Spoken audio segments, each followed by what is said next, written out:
I know, Mr. Smith. Honestly, absolute bunch of loonies. What were they thinking, going off to form their own league? Honestly, I can't believe they do it. Actually, I have a quick question about that. I haven't obviously spoken to you since this whole thing happened. Did we get an invite? We didn't. Right. Why am I asking? Well, I just thought, top manager, top team. I was just thinking that maybe, we were in the conversation. We weren't. I sounded... No, it's fine. It's fine. No, I didn't... it's a terrible idea, so I wouldn't want to be involved anyway. But I was just wondering, whether or not we were getting spoke about. We weren't. Okay, that's fine. No worries. Thank you. Bye. Bye. Yeah, we didn't get an invite, so that is what it is. I mean, what I'm hoping is all the teams involved get fined. That money comes to me and Sunderland. That is what we can hope for now. Fingers crossed. Keep our fingers crossed, viewers.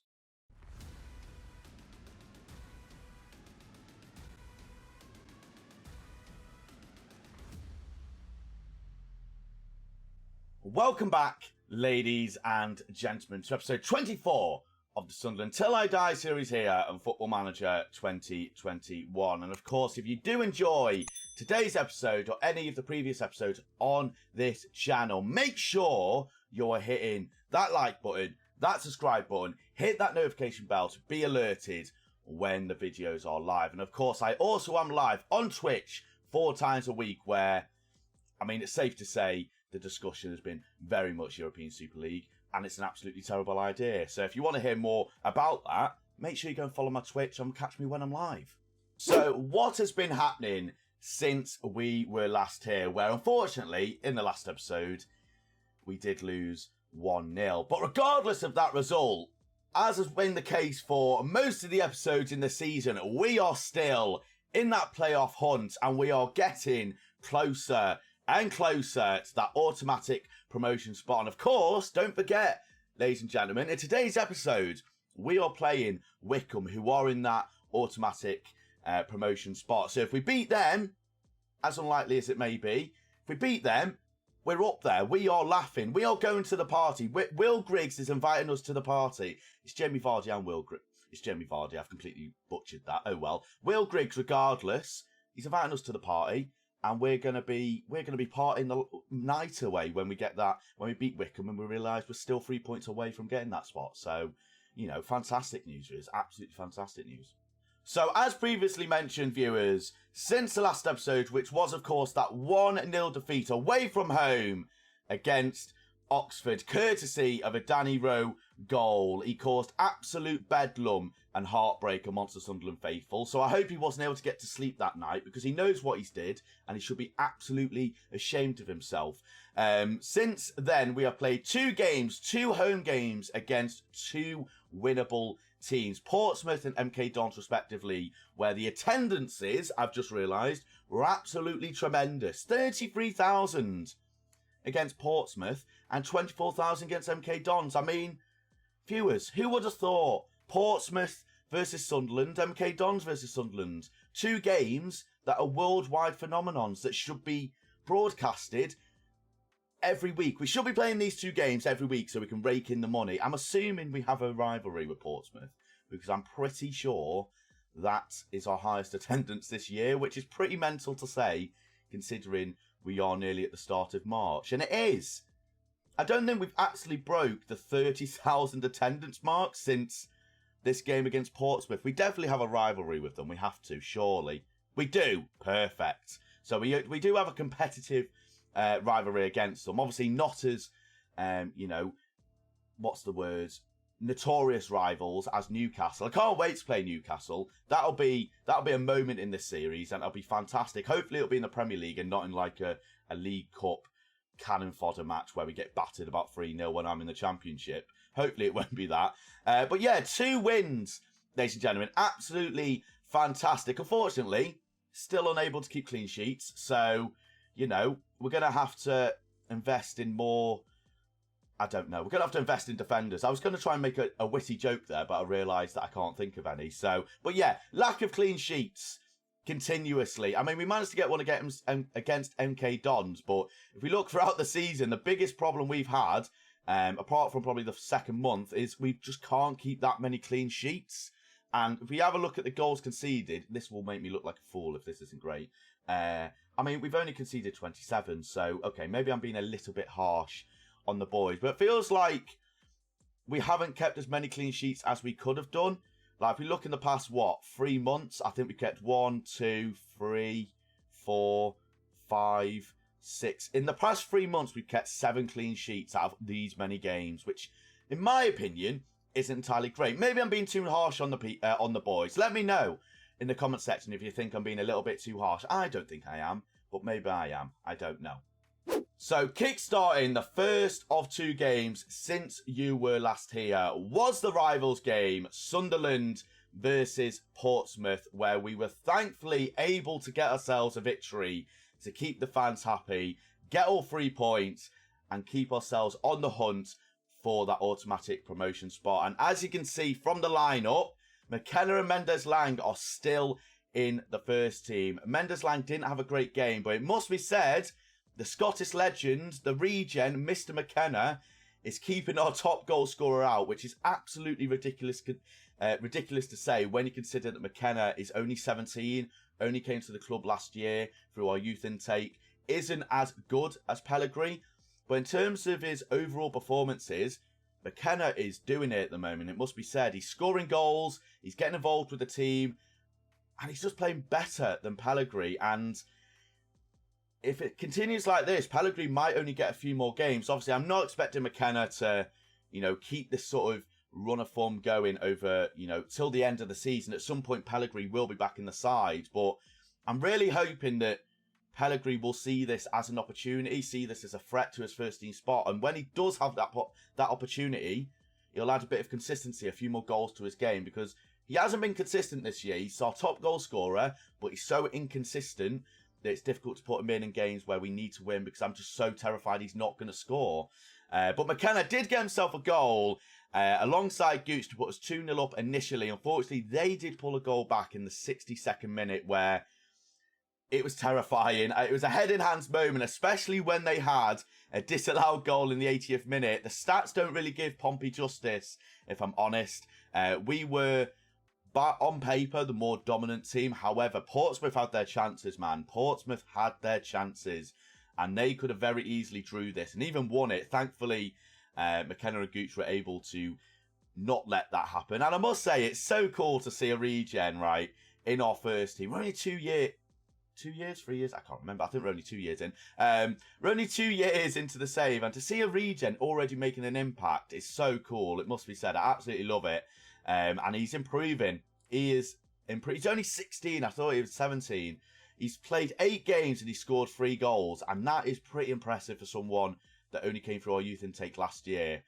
I mean, what a man he is. What a man he is. Is he going to be a legend of this save? I feel like he might be already. Probably not. But then in the next game was a 1-0 win. A home victory against MK Dons, where it took us to the latter stages of the game to get ourselves a victory, courtesy of Jake Vokins. I said in the game against Portsmouth that they did themselves justice despite not winning the game. Unfortunately for MK Dons in this game, they did the complete opposite. A very poor performance for our opposition. A very good performance for us and our boys. Despite only scoring 1 goal and relying on our left back, Vokins, to get ourselves a goal in the latter stages of the game, it must be said that our overall performance was pretty good. The only thing that let us down was just able to convert our chances. McKenna and Gooch, heroes of the last game, turning themselves into villains this game with some very poor performances. Embleton and Mendes-Lang having some good performances. Good to see Mendes-Lang having a good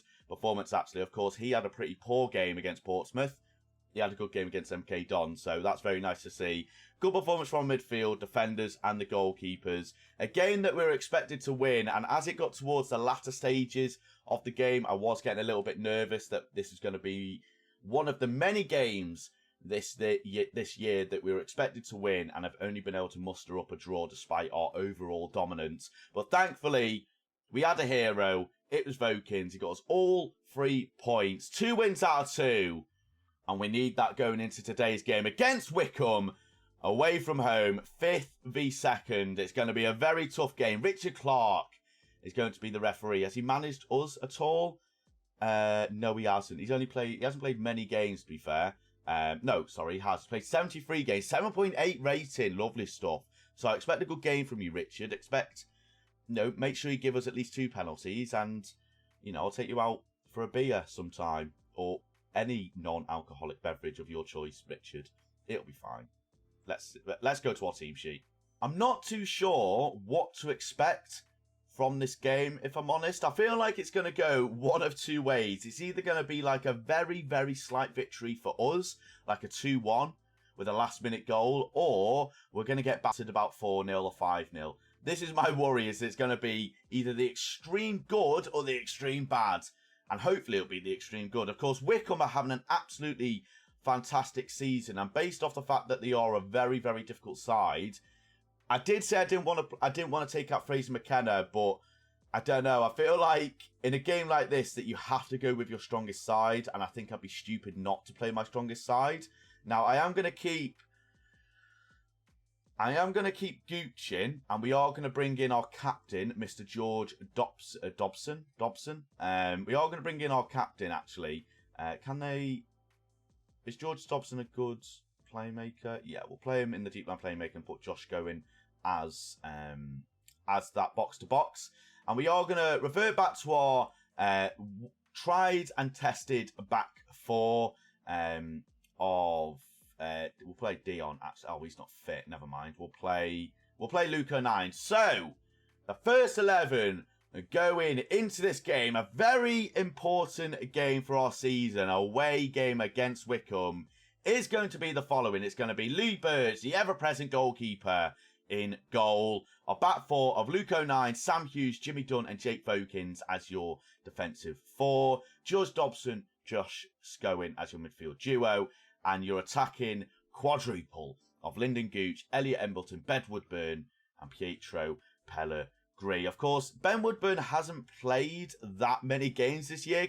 In comparison to last year, he hasn't had a great year. Last year, he scored 10 in 5. He scored he scored 10 goals, 5 assists in 42 last year. 4 goals in 19 and 2 assists. So he's not played as many games, primarily because it's been hard to keep other players like Pritchard, Mendes Lang, as of recently, out of the side. I mean, if I have a look at Mendes Lang, how many goals and assists has he got? So in 10 games, I've got to play Mendes Lang, I think. I've got to play, at the start of the season, I said would be a backup, but he's been thrust into the first team.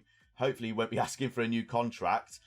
We are pretty close to Regen Day as well. We might actually have Regen Day in the next episode, so that'll be a pretty cool thing. Maybe we can get someone of decent quality. Before we go into this game, actually, what I am going to do live is I'm going to try and... I can't do any of this, can I?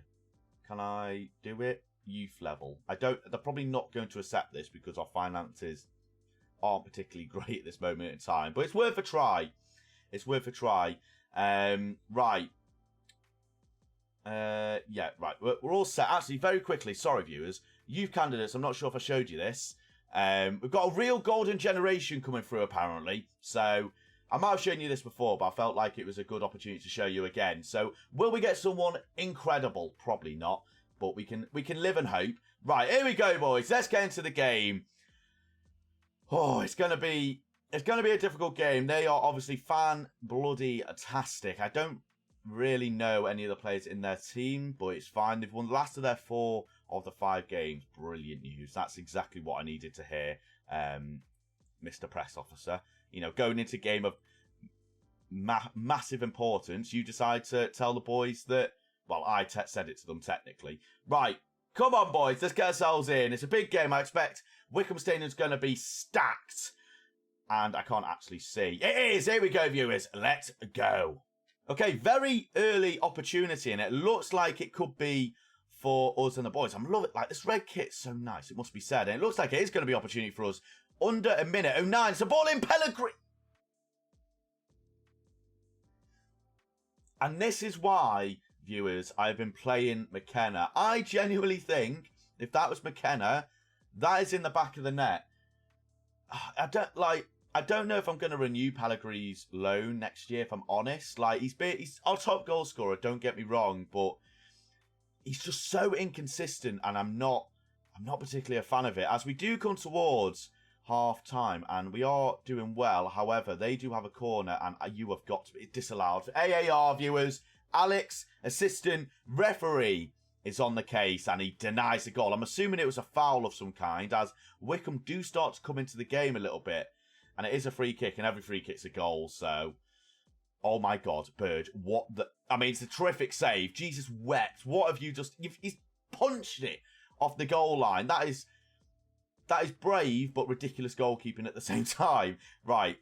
A lot of chances early on, and this isn't said from many of my games, as we do waste that opportunity to get the ball forward. Are we going to get to that? We don't. Harrison is able to get his toes to it, but Mendes Lang with a fantastic interception goes back to Burge, and we're able to play from the back now. Dobson, Jimmy Dunn with a very ambitious ball, and it just goes to Connolly.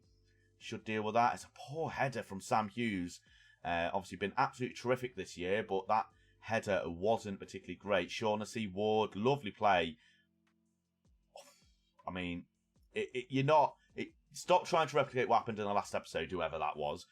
But we do stay in the playoffs. Obviously, Blackpool did have a lot of games in hand. I can't remember how many games exact, but it looks like they did bottle that a little bit. So, Blackpool fans, bottle jobs, mate. Absolute bottle jobs. I'm sorry. Right, I'm going to throw the water bottle because we have played well, but I think it's time for the man, the myth, the legend, Fraser McKenna, to come on for Pellegrini. Another poor game for Pellegrini, and he's wondering why he's been left out of the first team.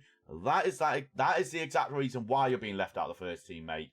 And we are going to try and individually motivate McKenna here, because if he can get himself a goal, this could be magical, viewers. This could be absolutely magical, as it is a bit of a punt forward from Wycombe there. And we do get the ball. Gooch is going to play McKenna, and he doesn't. It's a very, ambitious ball for our right winger there. 09, Gooch, McKenna, Gooch. It's some lovely play from the boys. 09, Dobson. Can he get the ball in? Is it going to be Gooch? Oh, the opportunity's still live, maybe. 09. We are knocking on the door. We are huffing and puffing, but it's made of bricks, and we're not able to get it down just yet. And we have created a 4-point difference from Blackpool and Wimbledon. So that is lovely to see. Right. 27 minutes to go. I might make some few subs here. I might bring on Carl Winchester for Josh Scowen here. I might bring on Chris Maguire on for Embleton, who once again has had another very weird game, I feel like. As we do come to the last stage of this game, it's been a very good performance from the boys. A goal here, and you're probably saying it's gonna be the winner. So I'm gonna go a little bit more attacking, which could be suicide. But I feel like with that dominant in this game, that I feel like a draw here would be a little bit disappointing. So we do come towards the final few minutes. So is there anything going to be created? The final three. And viewers, it has ended in another draw. I'm very disappointed. I won't lie to you. That performance, considering that based on shots, expected goals wasn't great, but I feel like we were the better side away from home as well, which is surprising to see. I can't be too disappointed considering Wycombe are in second, but we have managed to maintain our decent point gap from teams below us, and we have moved up to fourth. Only, a 7-point difference from us to Wycombe, and then a 10-point difference from us to Barnsley. Have Barnsley lost a few games recently? They have. End of season could be exciting, viewers. They haven't won in a whole month. Their position's under threat here. Their position is under threat to win the title. Could any of us potentially sneak in and get it? You look at Oxford, us, Lincoln, the only teams that you'd really say, and obviously Wycombe, the only teams that you'd probably say have an outside chance of getting Barnsley or taking the title from Barnsley. We'll have to wait and see. But as we are coming towards the end of the season, where do we want to come back for? I want to do 2 more episodes in this season, because I would quite like to do like a final sort of 3-game episode in 2 episodes time, where it's like 30 minutes, like end of season special, so to speak. So I think what we're going to do, we're going to come back for, I Have I got a game against like a really difficult side? Blackpool. Oh, that could be a good game. Right, I think that's what we're going to do. I think the next 2 episodes, we're going to be playing Blackpool, and then we're going to play Lincoln, Wimbledon, and Swindon in the final episode of this season to see if we do get ourselves into the automatic promotion. And then, of course, we will have the playoffs, which is bloody exciting, viewers, it must be said. But, of course, that is going to bring us to the end of the episode, ladies and gentlemen. Thank you all so much for watching. If you did enjoy, make sure you hit that like, subscribe, that notification bell. It really, really does help. And why not leave a comment? Because it really, really does help, and I really do appreciate it. If you didn't enjoy the episode for whatever reason, make sure you put in the comment section as to why, and give some feedback as on how to improve. And, of course, stay safe. Have a good morning, afternoon, or evening. Wherever you are in the world, stay safe. And I'll see you in the next episode. Goodbye.